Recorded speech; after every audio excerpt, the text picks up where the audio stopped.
अस्सलाम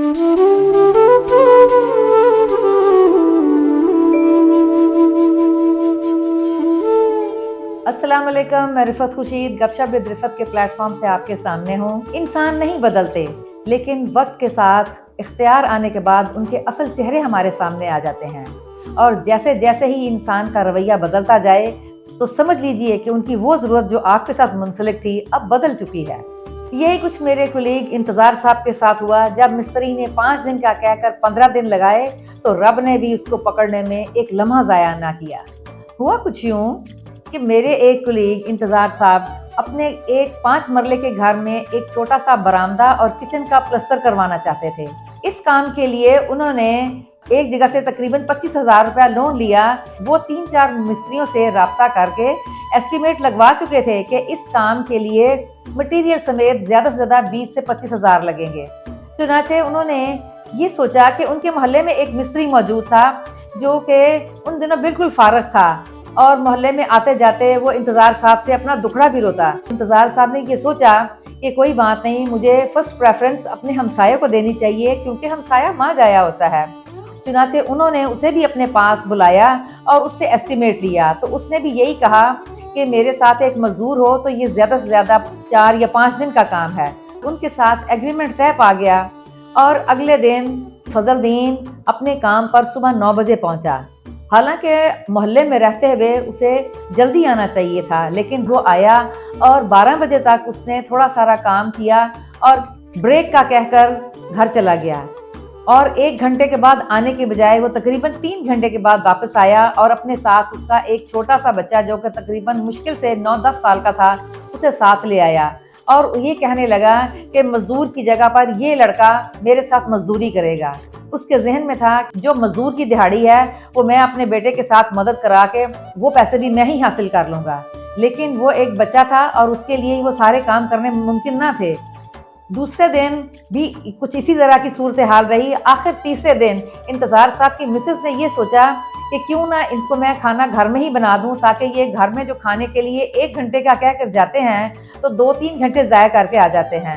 तीसरे दिन घर खाना बनाया और फजलदीन से कहा कि भैया मैंने खाना बनाया है, आज आप खाना हमारे साथ यहीं खाएंगे। फजलदीन बहुत खुश हुआ और जैसे ही उसके सामने खाने की ट्रे आई उसने ट्रे को उठाकर अपने बच्चे को साथ लिया और अपने घर की तरफ चल दिया। इंतज़ार साहब की बेगम ने कहा कि ये क्या, आप कहाँ जा रहे हैं? तो वो कहने लगे कि बाजी मैं घर में ज़रा आराम से खाना खा लूँगा। और फिर वही 1 घंटे की बजाय वो तकरीबन 2.5-3 घंटे के बाद वापस आए। आखिर 15 दिन के बाद इंतज़ार साहब ने उसे बैठकर कहा कि यार तुम मेरे साथ बैठकर यहाँ एस्टीमेट बनाओ कि तुम्हारे आज की तारीख तक कितने पैसे बन चुके हैं। वहाँ पर 15 दिहाड़ियाँ मिलाकर उसने 52,500 रुपए का बिल इंतज़ार साहब के हाथ में थमाया। इंतज़ार साहब वो रकम देखकर बहुत सटपटाए और उन्हें उससे कहा कि यार आज का जितना काम हो गया बस यही काम होगा। तुमने 5 दिन का कहा था और आज तुमने 15 दिन लगा दिए हैं, जबकि तुम जानते हो कि मेरे पास इतने पैसे भी नहीं हैं। जिस पर वो सटपटाया और कहने लगा कि साहब आप जानते हैं कि मेरी तो बेटी की भी शादी है। इंतज़ार साहब की मिसेस पहले ही दिल में ये प्रोग्राम रखती थी कि वो अपने हमसाया होने के नाते उसकी बेटी की शादी में उसकी मदद करेंगे, लेकिन वो शख्स पहले ही अपनी बदनीति की वजह से उनके लिए परेशानी बना चुका था। इंतज़ार साहब ने दाएं बाएं से दोबारा पैसे इकट्ठे करके उसको 52,500 रुपए थमाए और उसका शुक्रिया अदा किया। इस सारी सूरत हाल पर इंतज़ार साहब बहुत परेशान थे कि वो तो पहले ही एक जगह से 25,000 का लोन ले चुके हैं और भी पैसे उधार पकड़कर इसे जान छुड़ाई है। न जाने इस सूरत हाल से वो कब निकल पाएंगे।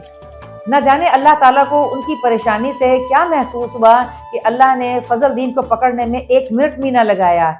जैसे ही फजलदीन 52,000 रुपए लेकर अपने घर पहुंचा, पुलिस वाले उसके वालिद को गिरफ्तार करके ले जा रहे थे। क्योंकि वो एक प्रॉपर्टी डीलर के साथ बैठता था, उन्होंने किसी पार्टी से कुछ पैसे एडवांस पकड़े हुए थे, लेकिन सौदा ना तय होने पर बहुत महीने गुजर जाने के बाद वो लोग पुलिस को ले आए और आकर फजलदीन के बाप को गिरफ्तार करके ले गए। फजलदीन बहुत चीखा चिल्लाया, मिन्नतों और तरले करने के बाद पुलिस वालों को 50,000 की रिश्वत देकर वो अपने बाप को छुड़वा कर लाया। इसीलिए सच कहते हैं कि अपने रिस्क में बरकत मांगिए, अल्लाह ताला से हमेशा बरकत की दरख्वास्त कीजिए, ताकि जो मेहनत करके आप पैसा कमाएं आपको वो खाना नसीब हो। جبکہ انسان جھوٹ اور دھوکے سے اپنی محنت کی کمائی میں خود ہی بے برکتی پیدا کر لیتا ہے۔ ہمارا ایک ہی رب ہے اور ہم اسے یاد نہیں کرتے، جبکہ ہمارے رب کے لا تعداد بندے ہیں اور وہ کسی کو نہیں بھولتا۔ مجھے امید ہے آپ مجھ سے ایگری کریں گے۔ میرے چینل گپ شپ ود رفت کو سبسکرائب کیجئے، میری کہانیوں اور واقعات کو شیئر اور لائک کیجئے۔ انشاءاللہ اگلی دفعہ میں ایک نئے واقعے اور سیکھ کے ساتھ آپ کے سامنے آؤں گی۔ تب تک کے لیے اجازت دیجیے۔ اللہ حافظ۔ السلام علیکم۔